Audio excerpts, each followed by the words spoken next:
एक सवाल जो शायद इस धरती पर जन्म लेने वाले हर इंसान के मन में कभी ना कभी जरूर आया होगा। जब किसी की मृत्यु होती है तो उसके बाद क्या होता है? क्या सब कुछ वहीं खत्म हो जाता है? क्या हमारी यादें, हमारे भाव, हमारी चेतना सब कुछ एक पल में खत्म हो जाते हैं? या फिर मृत्यु केवल एक दरवाज़ा है जिसके पार कोई यात्रा हमारा इंतज़ार कर रही है? नमस्ते, मैं हूँ स्मिता कौशिक और आप देख रहे हैं रहस्य लोक। आज हम उस रहस्य की बात करेंगे जिसे जानने की कोशिश इंसान हजारों सालों से करता आ रहा है। मरने के बाद आत्मा के साथ होता क्या है?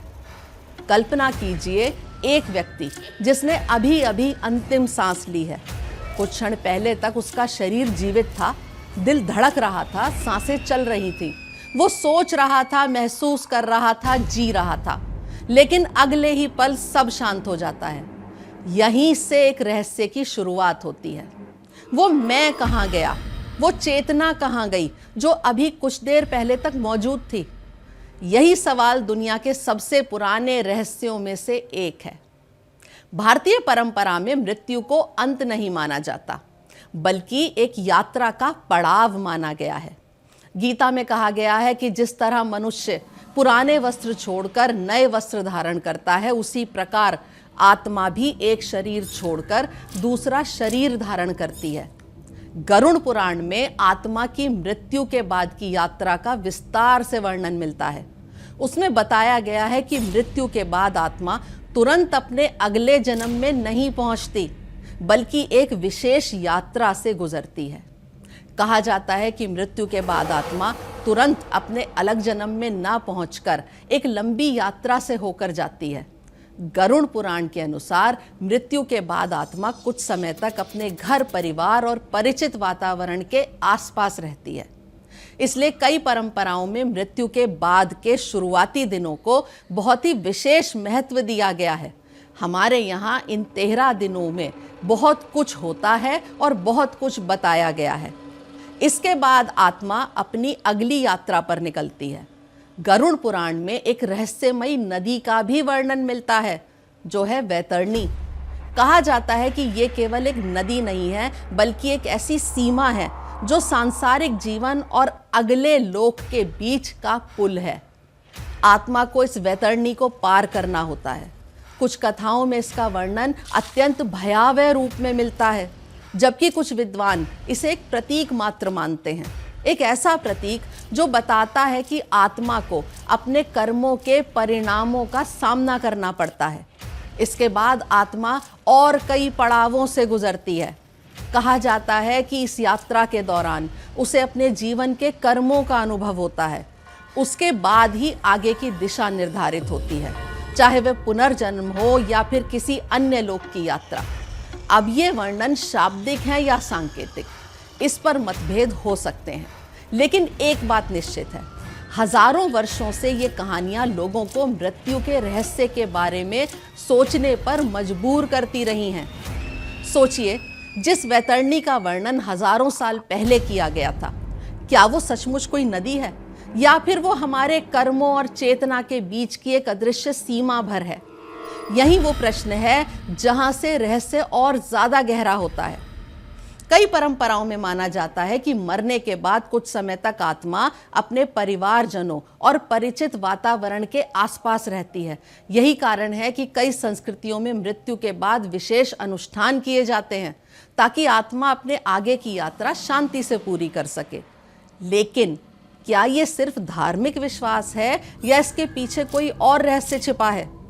दुनिया भर की मान्यताओं में एक जैसी बातें क्यों मिलती हैं? यहाँ एक बहुत दिलचस्प बात सामने आती है।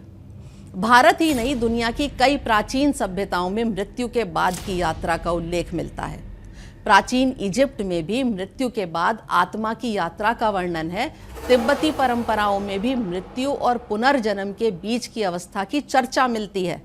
यानी हजारों किलोमीटर दूर रहने वाले लोग अलग अलग समय में एक जैसी बातें क्यों कर रहे थे? क्या ये केवल संयोग है या फिर उन्होंने किसी ऐसी सच्चाई को महसूस किया था जिसे हम आज भूल चुके हैं? अब आते हैं उस पक्ष पर जिसने सबसे ज्यादा रहस्य है, तंत्र।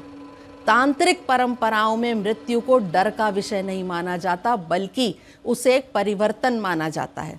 जैसे नदी का पानी एक जगह छोड़कर दूसरी जगह की ओर बढ़ता है, वैसे ही चेतना भी एक अवस्था से दूसरी अवस्था में प्रवेश करती है। कुछ साधक मानते हैं कि मृत्यु के तुरंत बाद आत्मा को ये समझने में समय लगता है कि वो शरीर छोड़ चुकी है। इसी कारण कई आध्यात्मिक परंपराएं मृत्यु के बाद प्रार्थना, स्मरण और शांति के अनुष्ठानों पर जोर देती आई हैं, ताकि आत्मा भ्रमित ना हो और अपनी आगे की यात्रा को जारी रख सके। लेकिन ध्यान रहे, ये आध्यात्मिक दृष्टिकोण है। इनका उद्देश्य डर पैदा करना नहीं है, बल्कि मृत्यु को समझना है। अब बात करते हैं एक ऐसे विषय की जिसने वैज्ञानिकों को भी हैरान किया है।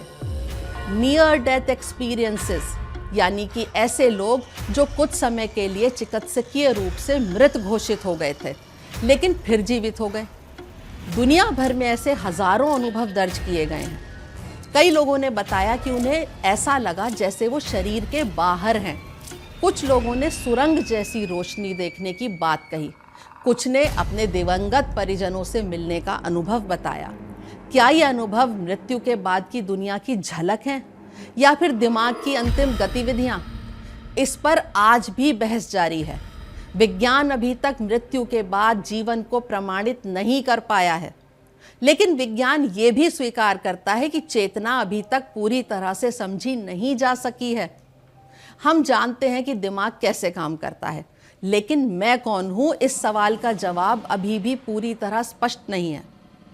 मरने के बाद चेतना खत्म हो जाती है या किसी रूप में बनी रहती है? इस पर शोध आज भी जारी है, यानी विज्ञान के पास अभी अंतिम उत्तर नहीं है। तो मृत्यु के बाद होता क्या है? सच कहें तो कोई भी व्यक्ति निश्चित रूप से ये नहीं कह सकता, क्योंकि जो उस रहस्य के पार गया वो पूरी तरह कहानी बताने के लिए वापस नहीं आया। लेकिन एक बात तय है, मृत्यु का रहस्य जितना पुराना है उतना ही गहरा भी है। शायद मृत्यु अंत हो, शायद एक नई शुरुआत हो, और शायद मृत्यु केवल उस यात्रा का एक हिस्सा हो जिसे हम अभी पूरी तरह समझ नहीं पाए हैं।